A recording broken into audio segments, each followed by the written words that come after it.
চোখের সামনে ওর মা যতক্ষণ থাকবে ততক্ষণ ওর হয়ে থাকতে হবে, মানে এর বাইরে ও মানে ওর মায়ের সাথে কেউ হেসেও কথা বলতে পারবে না, ও অনেক বেশি পজিটিভ।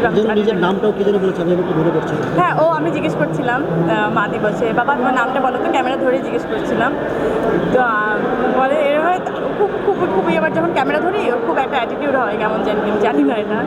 এমনি নর্মালি অনেক চঞ্চল, যখন আমি ক্যামেরাটা ধরি তখন একটু অন্য একটা ভাব নিয়ে ফেলে। তাই আমি বললাম বলো তোমার নাম কি, বলে কি শাহিন মোহাম্মদ পরি। আমি বলি নো বাবা, বলো শাহিন মোহাম্মদ, বলে শাহিন মোহাম্মদ পরি। তো এই আর কি। সে তোমার ভবিষ্যৎ গার্ডিয়ান, এটা বলে হয়ে যাচ্ছে। হ্যাঁ, আই এম ব্লেসড। ডানাগুলোকে নিয়ে সমুদ্র যাত্রা কেমন হলো? আপনারা সবাই দেখেছেন, আমি কিন্তু সবার সাথে শেয়ার করি আমার সুন্দর মুহূর্তগুলো। হয়তো দুঃখের মেমোরি আসলে এভাবে শেয়ার করা হয় না, কারণ ওইটা আপনারা বুঝতে পারবেন না কে কতটুকু দুঃখ পেল। কিন্তু আনন্দ ভাগ করে নেওয়াতে আমার সবসময় বরাবরই খুশি লাগে, আরও আনন্দ দ্বিগুণ হয়ে যায় আমার জন্য। এই যে পরীকে নিয়ে তো আলোচনা সমালোচনা, সত্য হোক মিথ্যা হোক, এগুলো পরী আসলে কীভাবে এনজয় করে যখন দেখে আসলে? আমি আসলে এনজয় করা ছেড়ে দিয়েছি, আমি শুধু কাজ এবং আমার 2 বাচ্চাকে নিয়ে ব্যক্তিগত জীবন, আমার নিজের জীবনটাকে বাঁচতে চাই। আমি কারোর কোনো কথায় আসলে বাঁচতে চাই না এখন। না। আচ্ছা, আমরা বডি নিয়ে আসি শেষ করি। বডিটা যদি আমরা শুনি, কেন হঠাৎ এই বডি নিয়ে চিন্তা করি? হঠাৎ না, এটা আরও 2 বছর আগের থেকেই প্ল্যান ছিল। 2 বছর না, প্রায় 3 বছর। হ্যাঁ, তখন হয়তো আমার ওই সামর্থ্য ছিল না, এখনও হয়তো ওভাবে নেই, কিন্তু ধীরে ধীরে আমি আগাচ্ছি, যেভাবে সবার সাপোর্টটা পাচ্ছি ধীরে ধীরে আমি আগাচ্ছি। ইনশাল্লাহ এটা অনেক অনেক ঠিকঠাক একটা জায়গা যাবে। আমার মনে হয় যে সবার একটা আস্থার নাম হবে বডি, মানে মায়েদের জার্নিতে।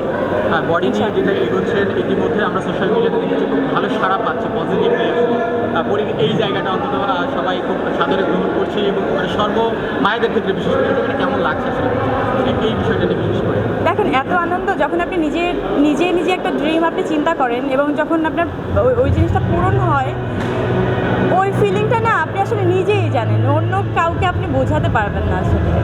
তো মানুষের এত সাপোর্ট, এত ভালোবাসা, এবং এত হয় না কোনো একটা কাজ করতে গেলে নিশ্চয়ই আপনার অনেক খুঁত থাকবে, অনেক ভুল থাকবে, ত্রুটি থাকবে, সেগুলো তো সুন্দর করে মানুষ আমাকে ধরিয়ে দেয়। যেই একটা প্ল্যাটফর্মে আমি কখনো দেখিনি কেউ আমাকে গলা টিপে ধরেছে, মানে লাইক আমি তো কাজ করতে অনেক দেখেছি যে হুট করেই কোনো একটা জিনিস আমাকে আঙুল তুলে কথা বলার একটা ওয়ে থাকে, কিন্তু এখানে আমাকে এত সুন্দর করে ভুলগুলো ধরিয়ে দেওয়া হয়।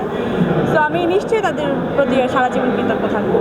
আমরা শেষের দিকে এখন মেয়েদেরকে অনেক কথা হচ্ছে, নারী অধিকার, আজকেও একটা যাত্রা হয়েছে। তুমি খুবই অ্যাক্টিভ সোশ্যাল মিডিয়া বা এমনিতেও ব্যক্তি জীবনে, খুবই নারী অধিকার বা নারী যে মানুষ, সেই বিষয়ে তুমি খুব সোচ্চার। এই সময় দাঁড়িয়ে আসলে কী বলবো যে নারী আর কতদিন আসলে আগাবে? এই যে আপনি কোশ্চেনের মধ্যেই বলে ফেললেন, নারী যে একটা মানুষ, তো আপনারাকে নিজে বিশ্বাস করতে হবে। নারী সাথে নারী মানুষ, পুরুষও মানুষ, নারীও মানুষ। এটা আপনারাই যখন এত গলা উঁচা করে বলেন যে নারীরাও একজন মানুষ, তখন আমাদের আর কিছু বলা থাকে না। না, ওটা ভাবতে হবে যে আমরা আসলে মানুষ। তো ওটা যখন ভাববেন যে আমরা, তখন এই ব্যাপারগুলো আসলে থাকবে না, এই বৈষম্যগুলো থাকবে না। হ্যাঁ, কিছু কিছু জিনিস তো আলাদা করে আল্লাহ সৃষ্টি করেছেনই, কে নারী কে পুরুষ, কে কী কাজে পারদর্শী, তাই বলে তো আসলে আপনি গাছ উঠতে পারেন বলে তো আমি গাছ উঠতে পারবো, সবাই গাছ উঠতে পারবে তা তো না। হয়তো 2-1 গাছ উঠতে পারে, তাই বলে সবাইকে ঢালাভাবে দেখতে তো হবে না। কিন্তু যার যার প্ল্যাটফর্মে যে কাজে পারদর্শী তাকে সেই জিনিস